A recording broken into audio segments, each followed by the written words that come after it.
गुस्से के लिहाज से सबसे तगड़े हैं, जल्दी गुस्सा आता है। एक शख्स कहता है मेरी भारे तगड़े कबीले में शादी हो गई, बीवी मेरी बड़ी सख्त थी, उसके लबो लहजे में बड़ी सख्ती थी। वो कबीला बड़ा मालदार था तो मैं बात नहीं करता था। एक दिन मेरी बीवी ने बड़े सख्त जुमले कहे तो मैं जनाबे उमर के पास आ गया। तवज्जो है आप दोस्तों की? कहते हजरत उमर के पास आया तो मैंने दरवाजे पर दस्तक दी, बीवी की शिकायत करने आया कि जरा मेहरबानी करें। तो कहते हैं जनाबे उमर अंदर से उठे तो उनकी जौजा बोलने लगी, कहने लगी बस आ गया आपको कोई बुलाने वाला, अभी 5 मिनट नहीं हुए थे आपको आए। सारा दिन आप मस्जिद में रहते हैं, सारी रात आप चेहरे पे नकाब डाल के गलियों में घूमते हैं, इतनी ड्यूटी आप करते हैं। घर ये मेरा अकेली का है, बच्चे मेरे तनाक है, आपको कुछ ख्याल होना चाहिए, कुछ तवज्जो करें। वो शख्स कहते हैं वो बीबी बोलती रही और जनाबे उमर हंसते रहे और उनकी मुस्कुराहट भी मैं सुन रहा था। जब आप बहुत ज्यादा मुस्कुराए ना तो वो भी मुस्कुराने लगी, जौजा भी मुस्कुराने लगी और कहने लगी अब क्या कहते हो? तो जनाब उमर कहने लगे क्या ये रहा हूं कि अगर तेरी बात खत्म हो गई है तो मैं जाऊं, और अगर है तो मैं खड़ा होता हूं, सुना ले कोई और भी है तो। ये बात कह के बाहर आए ना जनाब सैयदना उमर फारूक, तो वो शख्स खड़ा था, आपने फरमाया कैसे आए हो? कहने लगा हजरत जी मेरी एडी तो नहीं डाटी, मैं तो आया था अपनी बात करने, तो ये तो लफ्ज ज्यादा सख्त है, वो इतनी सख्त नहीं है जितनी ये है, तो जरा कबीला सख्त है तो मैं शिकायत करने आया था, तो ये तो आपका मामला भी उसी तरह का है। जनाब उमर का जो जवाब है बड़ा कीमती है। आपने फरमाया मेरी बीवी मेरी हर तरह की खिदमत करती है। लफ्जों का उसल देखिए, ऐसे नहीं कि बीवी कोई काम भी न करे और मुफ्त की चढ़ाई करे, वो भी दुरुस्त नहीं है। फरमाया मेरी बीवी मेरी हर तरह की खिदमत करती है, मैं घर नहीं होता तो मेरे बिस्तर को पाक रखती है, किसी की जरूरत नहीं मेरे बिस्तर को देख भी जाए, मेरे बच्चों को जब मैं बिस्तर पे बुलाता हूँ आती है, मेरे बच्चों का ख्याल रखती है। मैं बाहर ही रहता हूँ घर के, लेकिन घर की जिम्मेदारियां सारी उसने अपने कंधों पे ले ली हैं। फरमाया मेरे मिजाज में जलाल है, मैं रोज ऊंचा बोलता हूँ तो सुनती है, मेरी बीवी है ना, मैं उसका लिबास हूँ वो मेरा लिबास है, कभी कभी वो ऊंचा बोलती है तो मैं भी सुन लेता हूँ, बीवी जो मेरी है। हज़रत अबुल हसन की बात मैं अक्सर सुनाया करता हूँ। बड़ी दूर से मुरीद मिलने आया था, बड़ी दूर से, दरवाजे पर दस्तक दी।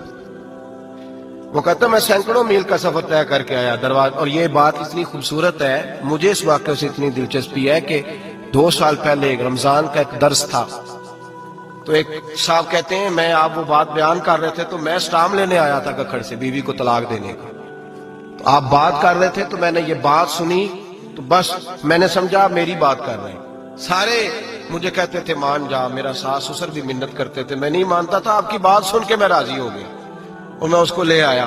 हजरत अबुल हसन कहते हैं बीवी जरा मिजाज की सख्त थी, किरदार की बड़ी उम्दा पर लफ्जों की तुर्श थी, तल्ख जुमले बोलती थी। तो मुरीद मिलने आया बड़ी दूर से, बस्ता दरवाजे पर दस्तक दी, कौन है? कहा मैं हजरत का अकीदतमंद हूं, मिलने आया हूं। तो उसने कहा कि वो किसी जंगल में अल्लाह अल्लाह कर रहा होगा, तू भी वेला ही है जिस तरह वो वेला है, फारग है बिल्कुल तू भी उसी की तरह का, कहीं जंगल में होगा वो हु करता था, तू भी बैठ जा पास जाके, सारे फारग उसी के पास बैठे रहते हैं। हजरत अबुल, और ये कौन है? महमूद गजनवी के पीर है। महमूद गजनवी को कुर्ता दिया, कहा मुश्किल पड़ जाए तो मेरे कुर्ते के वसीले से दुआ करना, अल्लाह हल कर देगा।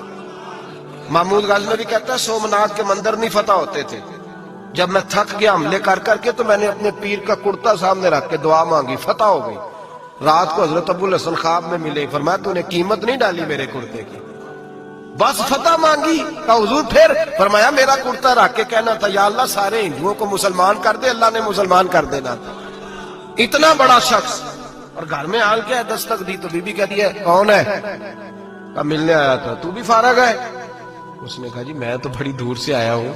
ने कहा वो जंगल में होगा, कहा हु कर रहा होगा, तू भी जा उसके पास, करो जो दिल में आता है।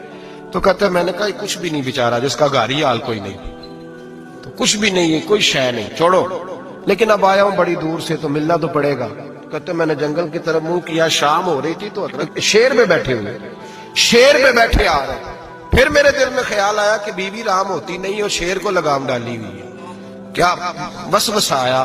तो फरमाते हैं नीचे उतरे तो फरमाने लगे कि सारी आदतें अच्छी हैं, जुबान की नहीं अच्छी, सारी आदतें, मैंने बताया नहीं खुद बोले सारी आदतें अच्छी हैं, जुबान की नहीं अच्छी, और मुझे पता है मैंने निकाल दी तो कोई रखेगा भी नहीं, किसी के साथ गुजारा नहीं कर सकती, मेरा तो हो रहा कोई नहीं रखेगा।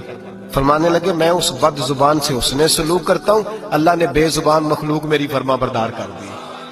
یہ جو میں بیٹھا ہوں یہ میری ریاضت کی وجہ سے نہیں، اس بد زبان سے اس نے سلوک کرتا ہوں تو یہ بے زبان میری تابعدار ہے، میں نے نکال دی تو گزارا۔ حوصلہ کرے، دلیری پیدا کرے، اپنے مزاج کے اندر قوت پیدا کرے، جو بات بات پہ پھٹ پڑے اس کا ضرب کمزور ہوتا ہے۔ بہرحال آخری بات سنیں، وہ یہ ہے کہ جو خارجی لوگ ہوتے ہیں وہ بڑا مسئلہ پیدا کرتے ہیں، لڑکی کے ماں باپ اور لڑکے کے ماں باپ۔ میں تو منت کرتا ہوں ماں باپ کی، منت کرتا ہوں خدا را ان کو بسنے دے، مہربانی کرے ان کو بسنے دے، ان کو وقت گزارنے دے۔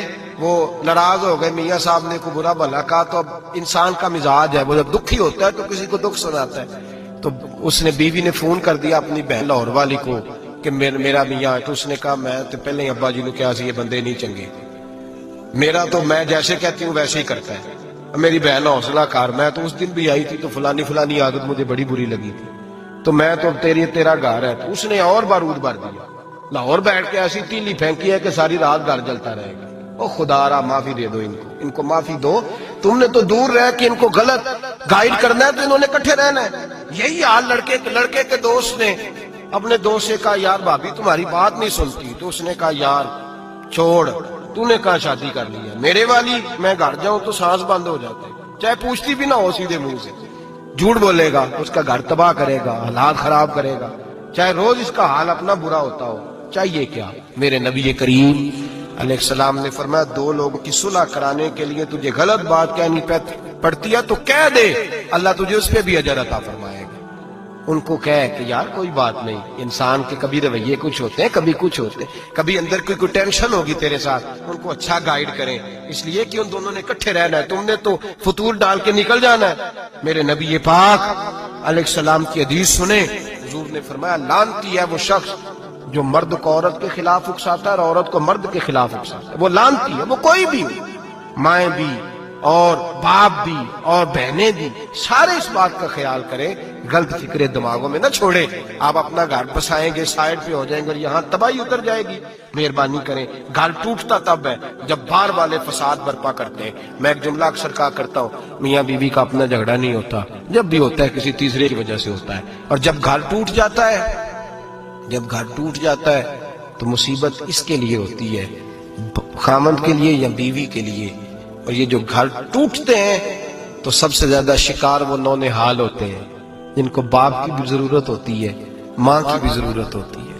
وہ خامند بھی نئی بیوی لے آیا، ماں نے بھی نیا بیاہ رچا لیا، لیکن بچے ترستے روتے ہیں کہ خدایا یہ کبھی کٹھے ہوتے، گھر ٹوٹ گیا، خاندان بکھر گئے، رشتے برباد ہو گئے، اور پھر اس کا نقصان کل کو اس بچی کی جب شادی ہوتی ہے تو اس کے بھی گھر والے پوچھتے ہیں ان کی طلاق کیوں ہوئی، کیوں ان کے ماں باپ آپس میں علیحدہ ہوئے، کہاں تک اس گھر کے ٹوٹنے کا اثر جاتا ہے، کہاں تک یہ تباہی اترتی ہے۔ میرے نبی کریم علیہ السلام نے گھر جوڑنے کا حکم دیا، فرمایا طلاق دینا جائز ہے پر اللہ کو پسند نہیں۔ خدا را اپنے تصورات کے اندر روشنی صحیح پیدا کریں، سوچوں کو درست کریں، حوصلوں کو بڑا کریں، شریعت کے بتائے ہوئے قاعدے اور ضابطے کے مطابق چلیں، اپنی زندگی اعلیٰ ظرفی کے ساتھ گزاریں گے تو آپ جڑیں گے اور جوڑنے والے بنیں گے۔ اور اگر آپ کے اندر حوصلہ نہیں ہوگا تو روز بکھرے گا کام، روز ٹوٹے گا۔ ہمیشہ مدحت خیر الانام میں گزرے، دعا ہے یہ